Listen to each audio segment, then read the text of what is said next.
Time now for our predictions for week number 5 as Mike and Doug and I try to get them right, which we've had varying degrees of success through the season. Did we have a chance to check last week? No, I didn't get a chance to. I think we were pretty good last week. Yeah, we did all right. Except that Kenton OG game. Look, if it wasn't for politicians rambling on for hours on end and having to go to meth dealer sentencings, I would be right on top of it. But well, hey, for the news, for what it's worth, Doug and I did select Ottawa-Glandorf, though. This is correct. We got that right. I forgot who you chose in that game, took Todd. Kenton. You did? Okay, Yeah. very good.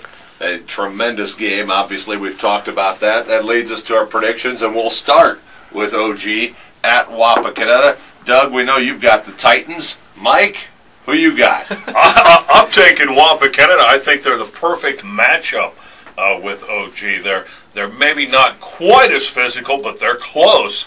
It's very much their style. And Doug Fry is a veteran of the league, and he and Ken Schreiner butted heads before. Fry actually apparently has a winning record against Ken Schreiner, so I'm just going to throw all that into the mix, and I'm taking Wapakoneta home field, although big crowd on both sides. But I think it's a great matchup. Frankly, it's two very similar styles. Yeah, I'm going to take Wapakoneta as well. Also, with late word of a significant player for OG going to miss this game. That adds to my ability to pick Wapakoneta tonight, and they're at home. They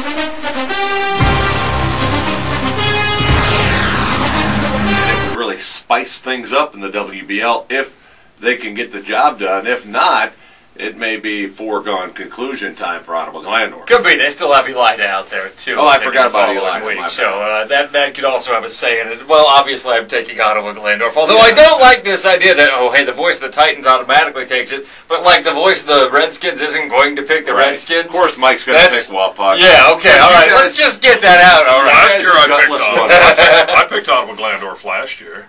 Yeah, last year was a different story, but all right, anyway. Let's pick Elida Kenton, the other side of that game from last week. Can Kenton bounce back? Elida's in the house tonight at Robinson Field.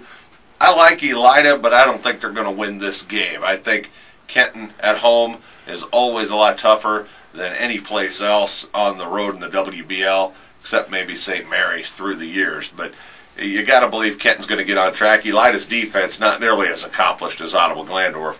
This will be a high-scoring game. I would almost be certain of that, but I think Kenton will be more high-scoring than Elida. Yeah, I agree with that. I think Kenton didn't just put more points on the board. And I think I'll be curious to see if Elida borrows from the defensive playbook that Ottawa-Glandorf used against them last week. But at the same time, that's still only a 2-point victory for a very, very tough, against a very, very tough Titan defense. Elida's not in the same league defensively, and I just don't see them being able to hold Matty Mock in place like the Titans were.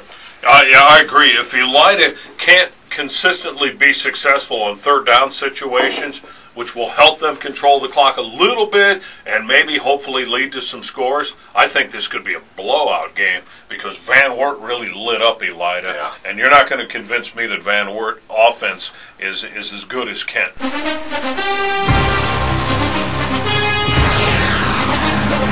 Last week, the Elida Bulldogs got back on the win track, beating Shawnee. Tonight, the Indians host suddenly resurgent Bath at 3-1. Also, Trey Renneals got knocked out of that game last week for Shawnee, making it even easier to pick Bath tonight. I think Bath is good enough to win this game, and not that Shawnee's a pushover. I think this will be a pretty competitive game, but I think the Wildcats are going to win tonight at Shawnee. I'm going to go opposite of you. I think we've seen teams as good, Wapakoneta, and Coach Doug Fry's even said when they were winning those first 2 games, they got a little fat and happy, and then got knocked out by Salina when they weren't looking. Bath seeing some success that they haven't seen in years past. Could they get a little complacent against a Shawnee team that's backed into a corner and I think could be very dangerous? I see that as a factor that could play in a close game that might give the Indians the edge. The old fat and happy pick. I like it. I don't discount what Doug said. I think he's maybe onto something there. But I don't think the fat and happy thing's going to apply on this occasion because Bath and Shawnee, historical no love. It's all about geography, and Bath is the better team.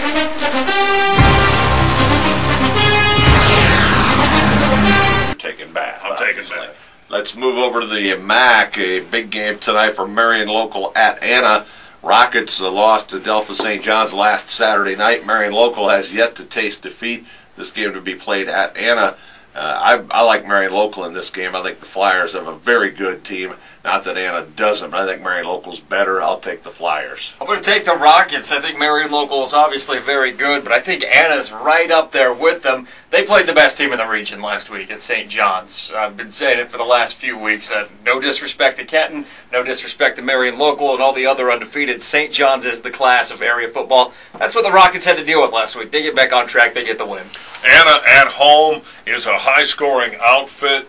Too good for Marion Local. Flyers have their first loss. You're wrong again, Todd. Well, that remains to be seen. Coldwater at Versailles. The Tigers resurgent after a few down years here. They're 4-0. Some people not sure that they're really that good. Coldwater squeaked by St. Henry last week. It's at Versailles. I guess I'm going to take Coldwater because I just always like to take Coldwater because they usually prove to be the winners, and we'll see about that tonight in Versailles, but I'm going to take the Cavs. You're again behind the curve on this one, Todd. Versailles moves to 5-0. Their non-conference win was very impressive. They crushed a now proven pretty decent Salina football team. I think it's Versailles all the way. It might not be that close. Yeah, I'm going to say Coldwater. I just think they're more battle-tested week in, week out. They're a little bit more ready for this game, I think, at this point in the season.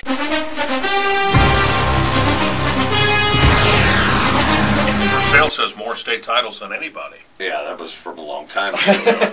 Let's talk our game. Pick Ada Bluffton. This one seems to be a no-brainer. I think Ada's going to win this one fairly handily.